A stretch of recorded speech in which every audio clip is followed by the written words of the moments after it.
Hi, breadwinners. How are you today? Welcome. Happy Friday, everybody. So, we're going to talk today about different starter hydrations, how much water to flour, the ratios that are in there, um, and see the differences in them and how you can convert one to the other if you want to.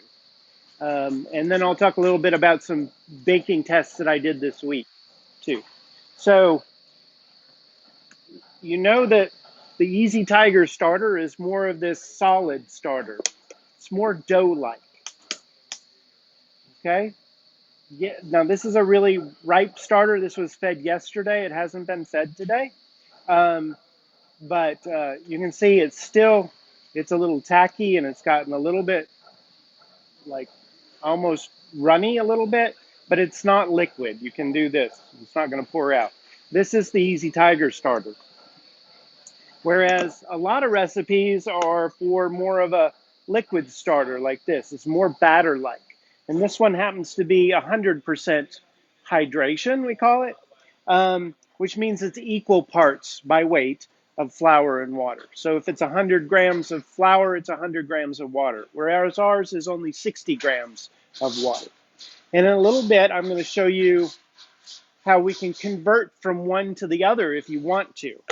I'm also going to talk about some baking tests that I did this week, because I baked a bunch of loaves of bread in different ways. So this little chart shows kind of the conventional wisdom about starters and their hydration and other factors that can change the balance of acids in your sourdough. So there are two kinds of acids that the lactic bacteria are producing: lactic acid and acetic acid. Lactic acid is a more mild or sweeter acid, and acetic acid is the sharper, more vinegary acid. So this is a characteristic of like San Francisco style sourdoughs, whereas the French style pain au levain and a lot of the breads that we do are more balanced towards this lactic side. It's a complex, interesting flavor, but not super sharp on the acidity. So traditional wisdom says that a more liquid levain, a higher temperature, and of course less fermentation time will give you more of the lactic acid balance. Whereas a solid starter, lower temperatures, and more time will give you more of this acetic acid. Well, I did some baking this week, and I baked, on one day I baked these two breads. And the only difference between these two breads is one was made with a liquid starter and one was made with a solid starter. The temperatures of the starters were the same. The temperature of the dough was the same. The fermentation time was the same. Everything I did along the way was done exactly the same and very controlled, except for the hydration of the starters. These, they're about 68% total water. They, uh, and was about a 4-hour fermentation on the starter before the dough. It was about a 3-hour fermentation on the dough, and then proofed and baked. And these are pretty much indistinguishable in flavor. I had a few people taste them, and there's really no difference in flavor just for the hydration change in the starter. Now the total amount of water is the same, everything else is the same, right? So then the next day I did these two loaves again, one with the solid starter and one with the liquid starter. These I let ferment a little bit longer. It was more like 10 hours before I mixed the dough from the different starters. And then the dough itself went for 6 hours, a longer fermentation in the dough as well. And then the final proof, I think it was about an hour and a half, and they both baked at the same time. There is a slight difference in these. It's subtle, um, but it's actually counter to the conventional wisdom. So when my son, for example, tasted the one from the sour, he from the solid starter, he said that tastes more Levon-like, and the liquid one tasted more vinegary. It's a slight difference, and it's more about sort of the first flavor that hits your mouth. This one's a little more balanced, the solid one. It's a little more balanced, and then the vinegar comes through. This one is pretty straight through, just a more vinegary taste. Both of them are more sour than these because of the longer times, and also these starters were at a lower temperature over that 10 hours than these were. But the hydration itself made a subtle difference, but it was actually the opposite of what the conventional wisdom said we should have expected, which was very interesting to me. Now, this is just 2 bakes done this week. I haven't repeated them. I will repeat them many times before I make it a definitive statement that I'm overturning the conventional wisdom, but that's my take so far. So, what do we got going on back here? Ready? All right. I'm going to show you one reason why we use a solid starter here at Easy Tiger. This is our starter feed, our 2 o'clock starter feed. This is our sourdough starter. We have a 2 o'clock feed, and we have another feed later at 4 o'clock. And then each of these will get fed again.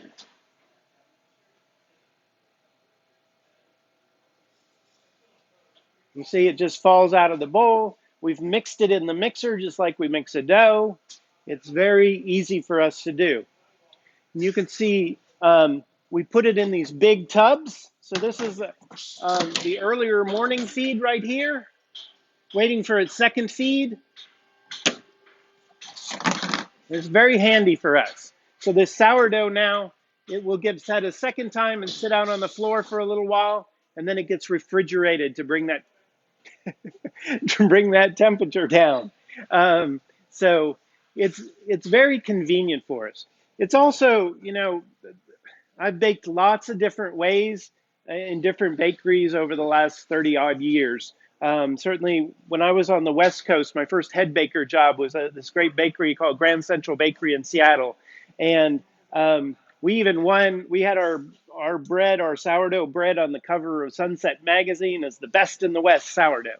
But that was with a liquid starter. And we had these big garbage pails that were our starters, and we would just add flour and water to them and mix them with a big paddle, and that's how we would keep our starters. Another bakery I worked at was much bigger, and we had these huge tanks with a mixer inside of them, and we would just add flour and water to the tank, and it would mix it. It would control the temperature, and then it was right by the mixing bowl, and we would just open a valve, and the starter would flow right into our bowl. So if you had some kind of contraption like that keeps the liquid starter stirred all the time and controls its temperature, that becomes really production friendly and easy to use. But with absent that, the big garbage pails, that's kind of a lot of manual work, and I find this solid starter works really well in our system. Plus, it's just over the years, like I said, I've used different bakeries, done breads many different ways, but sort of what I came down to especially after working at Bouley Bakery in New York, where many of the breads are Levon based and from a deep, long-standing French tradition of that pain au Levon. I've just that's how I've gravitated. That's the style bread I like to make. But the hydration of the starter itself really, I think, is the least important of all those factors. I think time and temperature influence the flavor of the bread a lot more. And then also how much starter you put in the final dough. I have a couple other charts here because I know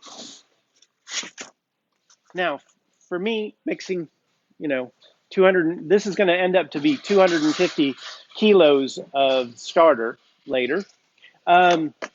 And mixing that in our spiral mixer is a lot easier for us because we don't have those big tanks and stuff. Plus, it's the style I like I said. But at home, um, especially if you want to use make discard recipes that often have more of a liquid base because they're into like a pancake batter or waffle batter or even a cake batter or something. The liquid goes into those products easier. It doesn't clump up. And also a lot of home sourdough recipes are kind of that 100% more liquid starter. That's great. And it's easy because you can just stir it together instead of kneading it, and you don't get it, it's not as messy for the home baker. So you can convert both ways. So say you have our Easy Tiger starter over here, and we have 100 grams of flour in it and 60 grams of water, right? Because it's a 60% hydration. Now, if we want to convert that during one of our feeds, we can do that easily so we have this, so we want to end up with 200 grams of flour and 200 grams of water, equal amounts, right? That's 100% hydration. So you feed it with 100 grams there, and you feed it with 140 grams of water, and then in the end, you got 200 and 200. That's a way to convert it. And then you just keep feeding it, and I would do it a couple times. Keep feeding it with that 1-to-1 ratio, and then you have a liquid starter. Very easy to convert. If you have a liquid starter and you want to go to the more solid starter, you kind of do the opposite. So you're starting with 100 and 100, so you feed it the 100 grams of flour, and then you feed it only 20 grams more water, so that in the end you're ending up with that 60% ratio again. 200, 120, that's 160, okay? It's that ratio that's important. And so you can convert, and we'll take pictures of these and post them on the group after this, promise. Now, you can also just maintain your starter the way you're used to, either 100% or the 60%. But if you have a recipe for one or the other, you can convert during the final dough instead of converting your starter all the time back and forth. That's not necessary to do. Just stick with one starter, but you can convert back and forth in your recipes. What you want to do, first of all, there's two ratios that are important here. One is the ratio of the amount of flour that is in the starter. So in this example, we have 500 grams of flour total, and it's a 68% dough, so we have 340 grams of water total. We're going to take 100 grams from our starter and 400 grams just raw flour. Okay? You want to keep that 100 grams the same. You don't want the same amount of starter in your other recipe. You want the same amount of flour that's fermented in your starter. So what you're going to do is adjust the water. So in this one, you have 100 grams of starter and 60 grams of water in your starter. So you're going to add 280 grams of water. That's 340 minus the 60, right? Over here, you're keeping the 100 grams of flour, but you already have 100 grams of water, so you only need to add 240. In other words, 340 minus 100 is 240. So these are going to be the same dough made with two different starters. And again, we'll put this up on the group. You can study it. We'll have a test next week. Just kidding. But so you can go back and forth. It's really not that hard. The main thing that you want to do, if you want to sort of follow the recipe that you have faithfully, you need to, instead of like 1-to-1 starter weight, you really need to figure out how much flour is in that starter, and then use equal amounts of flour, starter flour, fermented flour, if that makes sense. All right, cool. We have some questions from y'all that I would love to answer. What does better for long-term fridge storage when you aren't baking as often, liquid or stiff? And related, is there a hydration sweet spot for when your starter is hibernating? There are lots of different opinions on this. I don't think it matters all that much. Um, it depends on what you mean by long term. I think if you really want to stretch your feeding beyond a week, then maybe a stiffer starter would be better. And also, the key there is not just that it's stiffer, but that it's fed with a higher proportion of flour. So normally with the Easy Tiger method, we're feeding the starter weight, an equal weight of flour, and then the 60% water, right? So 100 grams starter, 100 grams flour, and 60 grams of water. That's our feed. But if you really want to extend that time before you have to feed it again, then you might start with like 25 grams of starter and feed it that 100 grams of flour and 60 grams of water so that it has more food to go through over a longer period of time. So that's that. And but for in that instance, I think a solid starter would be probably survive a little bit better over a longer period of time. Like if you're going to go on a couple weeks vacation and you don't have anybody else to feed your starter, that's what you can do. Just feed it proportionally more flour and keep it a solid starter, and it'll last for a couple weeks, 3 weeks probably. But then you'll need to feed it a couple of times, maybe even more than just that one wake up feed. You might do it a couple times at room temperature to get it really active again. But if you're baking with it on a regular basis or feeding it every single week, then it doesn't matter if it's liquid or solid. You're going to keep it active by feeding it once a week. And that's really what I recommend to keep your starter in its best shape. Okay. Can you change a liquid to a solid and vice versa, or is it better to start from scratch? Um, like I said, and we'll put this up on this group, it is very easy to convert your starter from a solid to a liquid if you want to do that, or vice versa. That is very easy to do, and you can do it in one simple step during one of your feeds. And then you might want to feed it one more time just to get it more used to that. Also, what do you think about the scrapings method encouraged by Jack the Baker? Oh, I didn't see this before, so sorry, not familiar with Jack the Baker, but I'm about to go find out after this. So I'll post that. I'll find this question on the group and answer it on there after I figure out what that is. um, I am very math challenged, so converting ratios in a discard recipe using a solid starter makes my brain hurt. Is there a basic formula or algorithm that you can provide for us to make this process easier? So I think that's what I did with this. Okay, so you have this ratio here.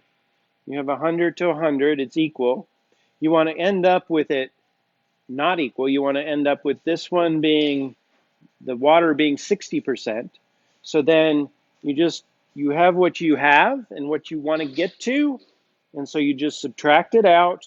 You need 100 grams more flour, but only 20 grams of water to equal this in the end. And the opposite is true for this one. So you want to go from 100 grams of flour to 200 grams of flour. So if you want it to be 100%, equal weights here, you've got to add more water, 140 when you feed it the 100 grams of flour. Okay, I think that's the simple way, and that's why I did it visually like this, so you can see. And you like my little waves there of water? Kind of corny, but I thought that was fun. So anyway, I hope that makes it easier, okay? So it's less, yes, it's ratios, yes, it's percentages, but it's actually, because it's Baker's percentages, flour is always 100 parts, 100%, and then you express the water as a percentage of that. So if it's equal weights, then it's 100%, 100%. If it's, our solid starter is more 60%. So you have 100 gram. That's why I also love the metric system, right? Because it's already based on 100, so percentages are easy. So you have 100 grams, 60% is just 60 grams of it. Okay? Alexander asks, how do you dehydrate the starter for shipping? That's another thing that I've never actually done, but you can just dry it, just spread it really thin, like on a piece of parchment, and just let it dry in the air. And as soon as it's all that it, it's like flakes, you can ship it anywhere. Now we're actually, when we're shipping, because we've started shipping all over the country now, we'll ship our starter by itself or the home bake at home kits, which are really great because then you get a loaf of bread while you're waiting for your starter to get ready and your dough to ferment and everything. You have a loaf of Easy Tiger bread to eat. Um, we are shipping those out. You can order them through our website, easytigerusa.com. Um, and what I do is kind of what I described for that long-term storage. We give it an extra meal. We pack a lunch for it. So we start, instead of those equal parts, we start with less starter and a lot more flour to give it food for those extra few days it's going to be traveling. That doesn't affect any, I like even hesitate to say that because it doesn't affect the directions when you get it. You still feed it the way on the directions and get it going and keep it going the way we say. But that's what we do. So that's another way you can do it to ship it. So, but to dry it, you just that's where the liquid actually. I would if you really want to dry it, I would probably convert it to the liquid first, feed it a couple of times as a liquid. Then you can spread it out really thin. Take an offset spatula and just spread it on a piece of parchment and just let it air dry. And that's how you do that. Okay. Can we get more context about how the starter in discard recipes is it for lift or what is it for? Okay. So most of the recipes for discard, really the sourdough is not the active leavening. It's more for flavor. Like the discard recipe for pancakes will probably have some baking soda in it, which is going to react with the acid of the sourdough, and that's going to provide the leavening. That's the lightness of your pancakes. Okay, so instead of using buttermilk, which is acid, you're using the sourdough starter as the acid part that reacts with the baking soda. Um, but most of your discard recipes, like I've also seen, there's a great one for sourdough focaccia out there, but that one actually has some yeast in the dough as well. So the yeast, the baker's yeast, is doing the leavening, the lightening, and the sourdough is in there as a flavor component. And so you don't. That's the secret there. The discard recipes really, you don't have to worry about when did I feed it last and is it really active as a sourdough? With one more question, how does the flour type and or protein content affect hydration needs? Or do you need the same hydration percent by weight, regardless of type? I've been using whole wheat and buckwheat flour, and they seem thirstier. Yes, that's a great question. I like that question. So yes, whole grain flours are thirstier. The bran itself is going to soak up some of the water. So you can just add a little bit extra water.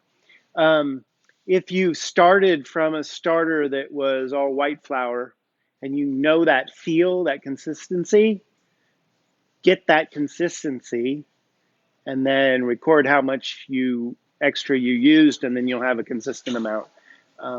But even white flour and the protein difference can make a big difference. And even white flours, different varieties can take different amounts of water. So the French tradition is actually, the levain dure is actually in France usually a 50% hydration. Why do I do a 60% instead of a 50%? Because American flours take more water.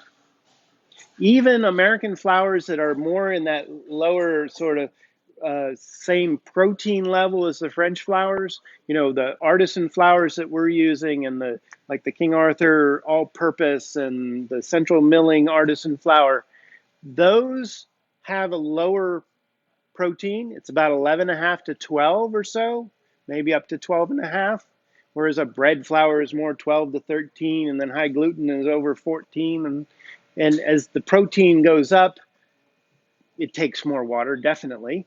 But even just the variety of wheat in France is different, and it takes less water. The French flours do.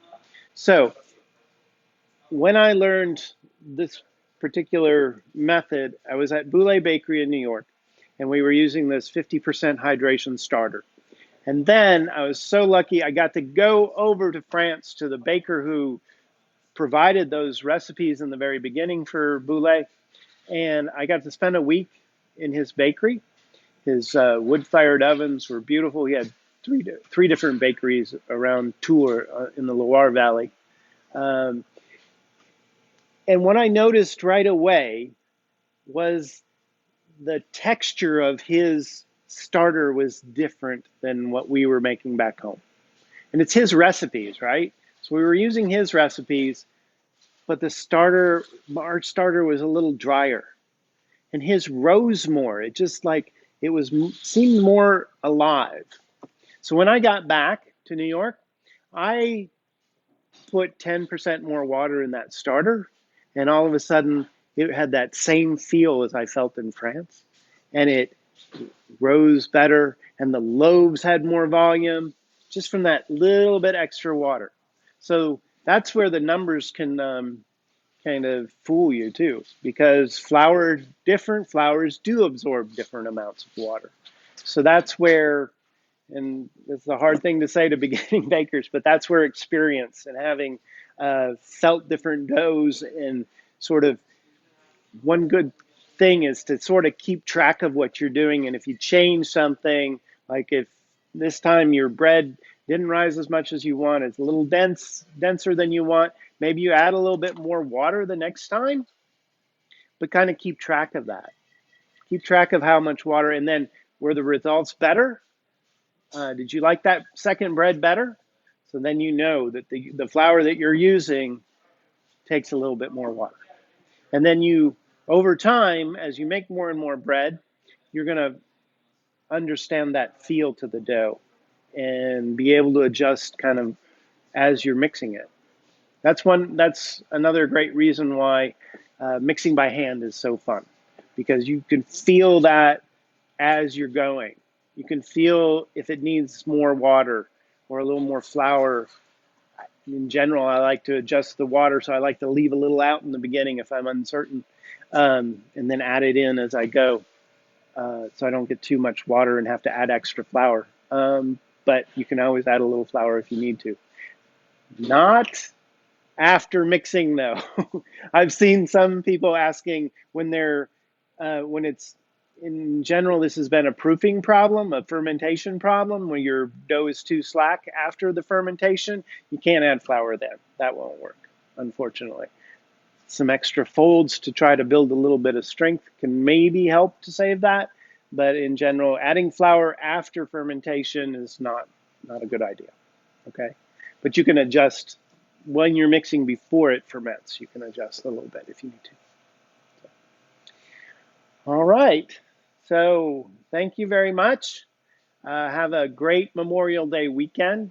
Remember, we hit that 10,000 loaf challenge already before the end of this month, but we've expanded it. We're going to do 100,000 loaves by the end of this year. That's so exciting. Can't do it without you, though. So please help us out. Order some flour. Oh, we have whole wheat, and we now have rye flour for sale through the drive-through or local delivery. The whole wheat recipe is up, and by next Friday, I'll have a rye recipe as well. And so, but when you're ordering those things to pick up in the drive-through or be delivered to you here locally, please add a community loaf to your order and help us meet that 100,000 loaf challenge. All right, thank you very much. Have a great Memorial Day weekend. Happy grilling. Get some hot dog buns, some hamburger buns, and have a good weekend. Bye.